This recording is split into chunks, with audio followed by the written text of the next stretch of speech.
जय श्री कृष्ण मित्रों।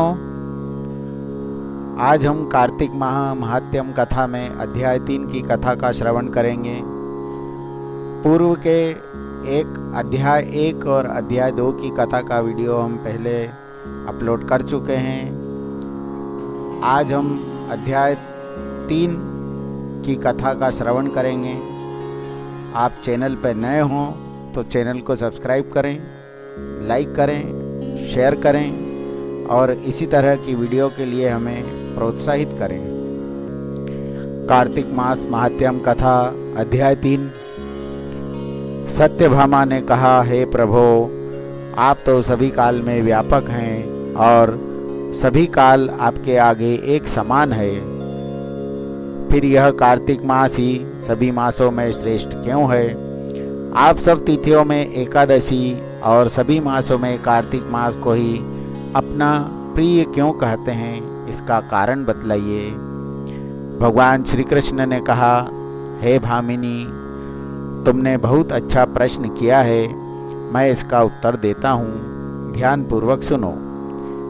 एक बार महाराज बेन के पुत्र राजा पृथु ने प्रश्न के उत्तर में देवर्षि नारद से प्रश्न किया था और जिसका उत्तर देते हुए भगवान श्री कृष्ण ने कहा, हे भामिनी, तुमने बहुत अच्छा प्रश्न किया है। मैं इसका उत्तर देता हूँ, ध्यान पूर्वक सुनो। नारद जी ने उसे कार्तिक मास की महिमा बताते हुए कहा, हे राजन, एक समय शंख नाम का एक राक्षस बहुत बलवान एवं अत्याचारी हो गया था। उसके अत्याचारों से तीनों लोकों में त्राही त्राही मच गई। उस शंखासुर ने स्वर्ग में निवास करने वाले देवताओं पर विजय प्राप्त कर इंद्रादिक आदि देवताओं एवं लोकपालों के अधिकार को छीन लिया। उससे भयभीत होकर समस्त देवता अपने परिवार के सदस्यों के साथ सुमेरु पर्वत की गुफाओं में बहुत दिनों तक छिपे रहे। तत्पश्चात वे निश्चिंत होकर सुमेरु पर्वत की गुफा में रहने लगे। उधर जब शंखासुर को इस बात का पता चला कि देवता आनंद पूर्वक सुमेरु पर्वत की गुफाओं में निवास कर रहे हैं, तो उसने सोचा कि ऐसी कोई दिव्य शक्ति अवश्य है जिसके प्रभाव से अधिकारहीन यह देवता अभी भी बलवान है।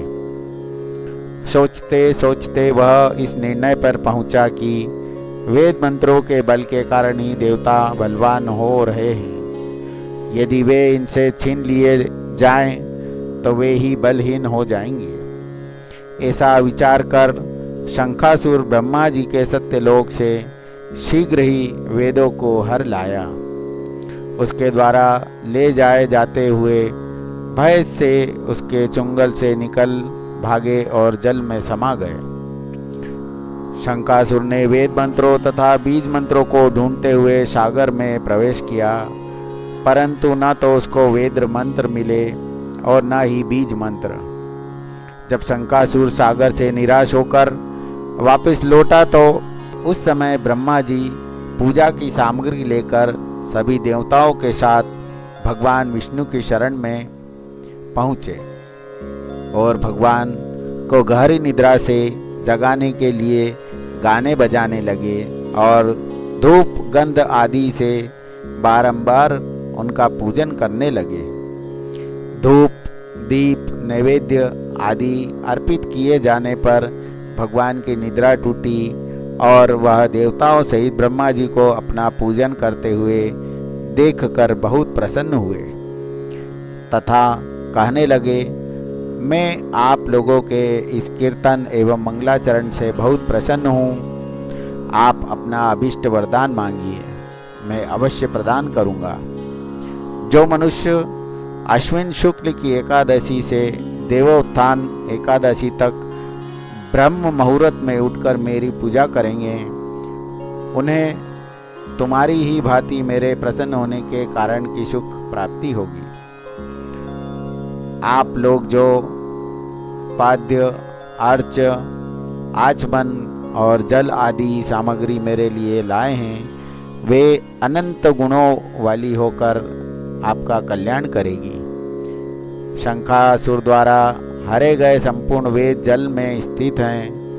मैं सागर पुत्र शंखासुर का वध करके उन वेदों को भी अभी लाए देता हूँ। आज से मंत्र, बीज और वेदों सहित मैं प्रतिवर्ष कार्तिक मास में जल में विश्राम करूँगा।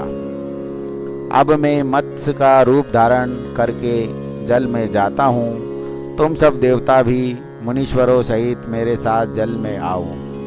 इस कार्तिक मास में जो श्रेष्ठ मनुष्य प्रातःकाल स्नान करते हैं, वे सब यज्ञों के अवभृत स्नान द्वारा भली भांति नहा लेते हैं। हे देवेंद्र, कार्तिक मास में व्रत करने वालों को सब प्रकार से धन, पुत्र, पुत्री आदि देते रहना और उनकी सभी आपत्तियों से रक्षा करना। हे धनपति कुबेर, मेरी आज्ञा के अनुसार तुम उनके धन धान्य की वृद्धि करना, क्योंकि इस प्रकार का आचरण करने वाला मनुष्य मेरा रूप धारण करके जीवन मुक्त हो जाता है। जो मनुष्य जन्म से लेकर मृत्यु पर्यंत विधि पूर्वक इस उत्तम व्रत को करता है, वह आप लोगों का भी पूजनीय है। कार्तिक शुक्ल पक्ष की एकादशी तिथि को तुम लोगों ने मुझे जगाया है, इसलिए यह तिथि मेरे लिए अत्यंत प्रीतिदायिनी और माननीय है। हे देवताओं, यह दोनों व्रत नियम पूर्वक करने से मनुष्य मेरा सानिध्य प्राप्त कर लेते हैं। इन व्रतों को करने से जो फल मिलता है वह अन्य किसी व्रत से नहीं मिलता। अतः प्रत्येक मनुष्य को सुखी और निरोग रहने के लिए कार्तिक महात्म्य और एकादशी की कथा सुनने से उपयुक्त नियमों का पालन करना चाहिए। ये थी अध्याय 3 की कथा। इसमें भगवान विष्णु, इंद्र आदि, ब्रह्मा आदि देवताओं को कहते हैं कि आपने मुझे इस कार्तिक मास में नींद से जगाया है और कथा में जैसा आपने श्रवण करा, शंखासुर के द्वारा जो वेद मंत्र और बीज मंत्रों को वो पानी में लेने गया था, जिससे वेद मंत्र इस कार्तिक मास में, बीज मंत्र इस कार्तिक मास में जल में निवास करते हैं भगवान विष्णु के साथ। इसीलिए कार्तिक माह में स्नान का इतना महत्व बताया गया है। अभी आपने कार्तिक माह अध्याय 3 की कथा का श्रवण करा। विषय वीडियो आपको पसंद आई हो तो चैनल को सब्सक्राइब करें, लाइक करें, शेयर करें। जय श्री कृष्ण।